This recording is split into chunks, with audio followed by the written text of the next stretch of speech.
Normative economics focuses on the ideological, opinion-oriented, prescriptive, value judgments and what should be the statements aimed towards an economic development. Positive economics is going to work in terms of doing the litmus test in terms of finding out whether that particular theory developed is positive, it can be taken forward, it can be developed, is it right, is it wrong?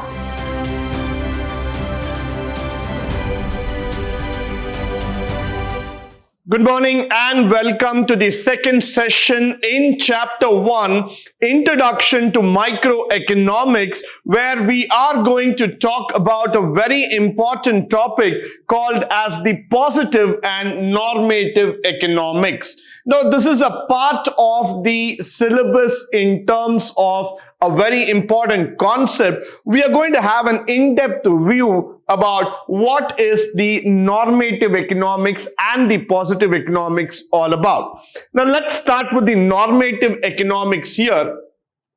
Normative economics focuses on the ideological, opinion-oriented, prescriptive, value judgments and what should be the statements aimed towards an economic development. So when I use that word normative, that means it is more about an ideological, which means to say that it's the norms, what should be, how it should be. So it is an opinion oriented. It cannot be said that this is right or this is wrong.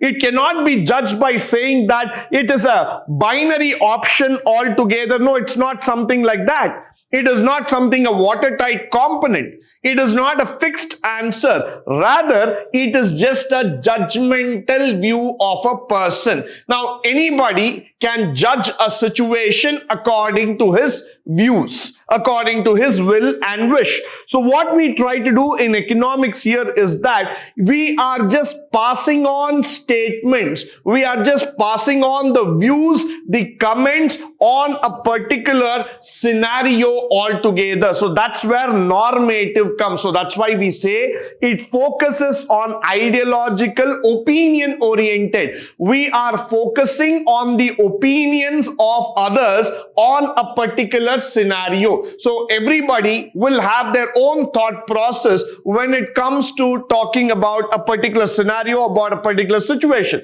Now, when we talk about COVID-19, probably most of them might have a collective opinion. Certain people might have a different opinion about the pandemic. Certain people might feel that pandemic is an opportunity for the further development to happen. So what is going on here is that I am trying to just pass on comments. I'm just trying to pass on the statements altogether. Now, it is a goal to summarize people's desirability to various economic development situations. Going back to the pandemic as an example, when the pandemic struck India way back in March 2020, 1.5 years back, the situation was something completely different. People did not have an ideology, did not have an idea completely what's going to happen. But today, after 2 years, let's say that people have now understood what can be the economic impact of a pandemic. So now, when people pass on the judgments, people pass on the comments depending on the situation, they tend to follow the normative economics because they think that if something should happen, why it should happen and what is the need for it to happen. So they just analyze the situation in their own ways and manners. They just bring on the situation to just add on a further thought process to it, and that's how they think that normative economics is possible, which means to say that the situation that is demanding right now, the situation where people think that this should be right, this should be wrong, whether this can happen, this should not happen, it becomes a judgmental scenario altogether. So normative is something which is not calculated by right or wrong. Normative is something which is just counted by the opinion. We are just collectively putting all the desire of people, collectively putting the ideas of people into one single set. and we are trying to understand, analyze whether that opinion will be counted or not. So that's what normative economics is all about. Now, moving further, normative economics is subjective and value based. That's very, very important. Why? Because when I use that word subjective and value based, it means it is originating from the personal perspectives, feelings, and the opinions involved in decision making. That's quite important altogether. Now, what is very, very crucial at this moment is that whenever people pass on their judgment, their values, people try to understand what is really important, what actually strikes in terms of passing those judgments. So whenever you're talking about those personal perspectives, these are just opinions which are floating from different people at different instances. So whenever you go through the social media like Instagram, Facebook, Twitter, or any other platform, you see hundreds and thousands of comments that are being passed about a particular situation.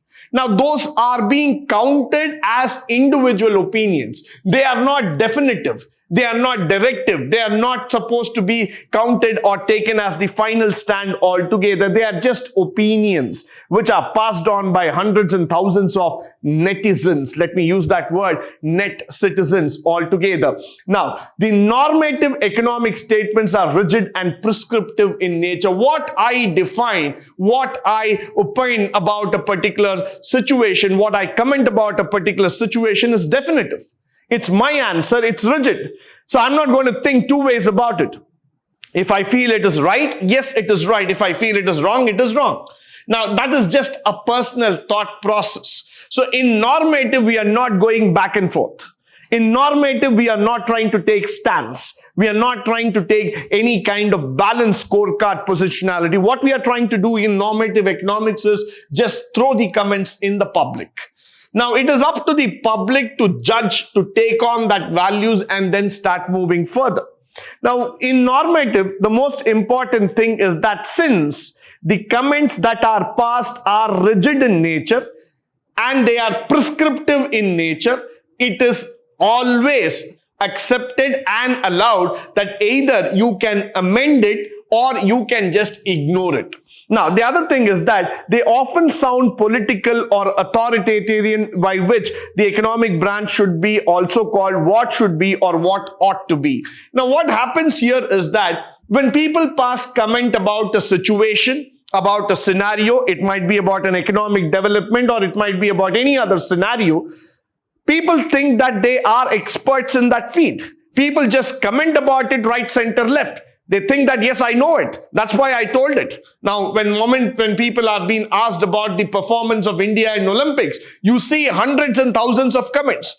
There are people who compare our country with other leading nations. There are people who believe that, yes, this is an opportunity of growth for us. There are people who are happy with that bronze medals that we have won. And there are people who comment that why we are not able to win a gold medal. So it is their personal opinion. It is only a thought process that is being reflected out of their minds. So at any given point of time, we always say in economics that what should be or what ought to be.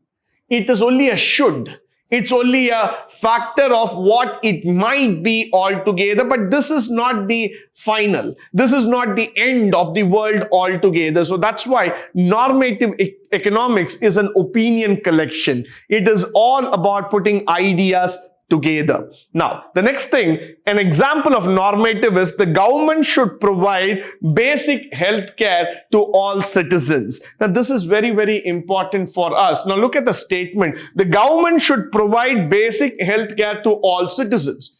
Now, the statement is quite questionable in nature.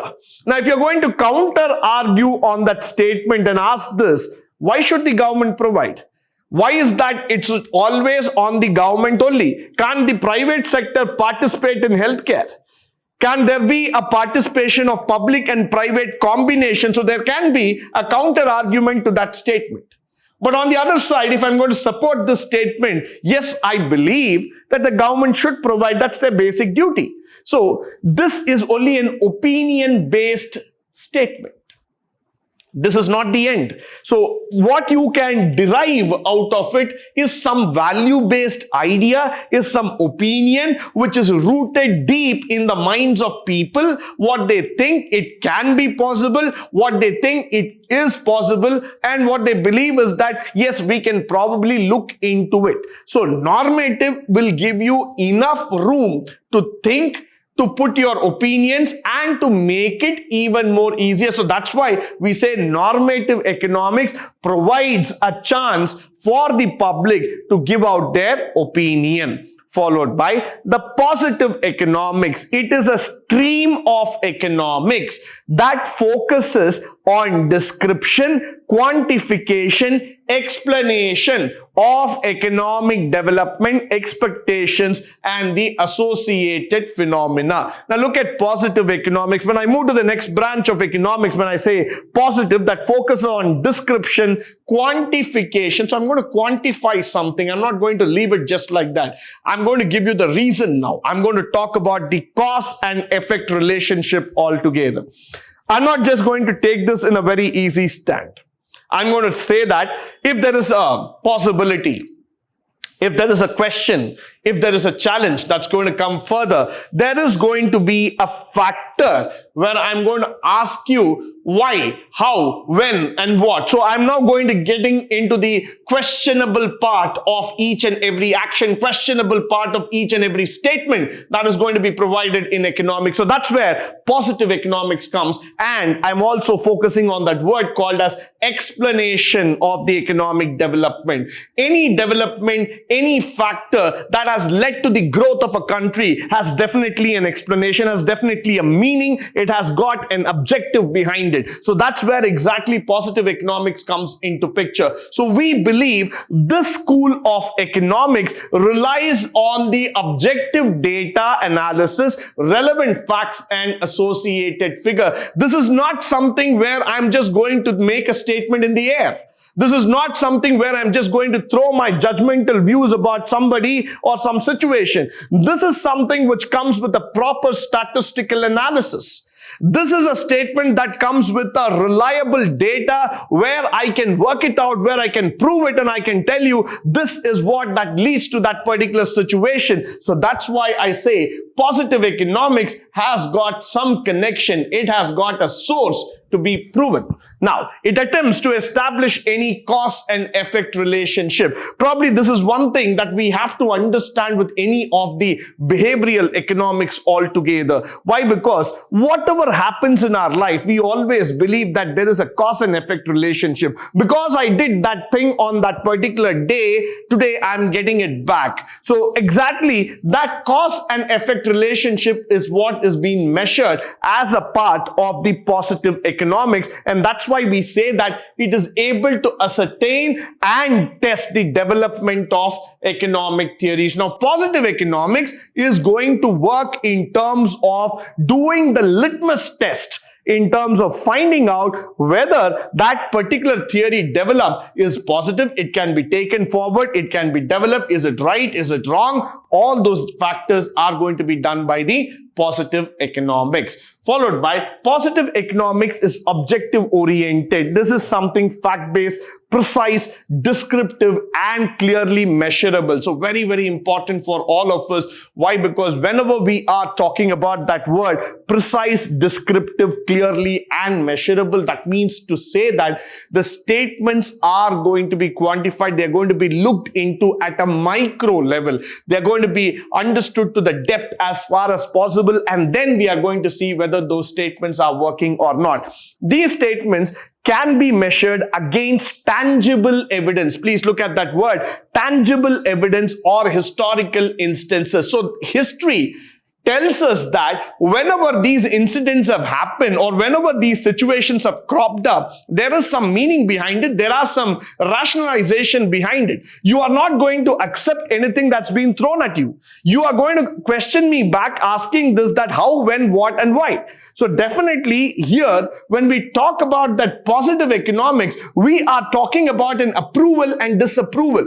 We are talking about an agreement and disagreement. So this will definitely lead lead into a greater amount of discussion.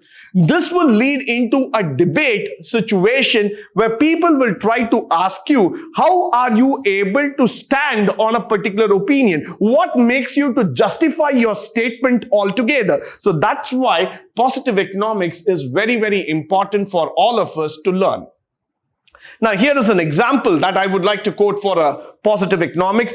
Government provided healthcare increases public expenditure. Now, I'm making a statement with a justification. I'm saying that if government is going to provide healthcare, that's going to increase the public expenditure. How am I saying it? Because it's a fact-based statement, in no value attached, but it has a fact, it has a reasoning. I have a data, I have a statistics that tells me how the fiscal expenditure can go up in the case if the government is going to provide me health care. So what is happening here is that, look at the statemental difference. When I'm making a normative economics, when I'm making a statement that, government should just provide health care, and on the other side, when I say that government provided health care increases expenditure, we are talking about two different scenarios altogether. On the first half, I'm just trying to make a statement. On the second half, I am trying to make a statistical inference. So two big differences altogether. So that's why positive and normative economics will have a deep impact when we are studying the subject called as microeconomics. With that, I come to the end of this particular session. I hope and believe that all the information that has been provided through this particular session will be of a great help and resource to you. In the upcoming session, we shall learn about the production possibility frontier, which is a very important concept in microeconomics. Until then, stay tuned, stay blessed, and stay enlightened forever. Thank you once again for joining me today on this wonderful session.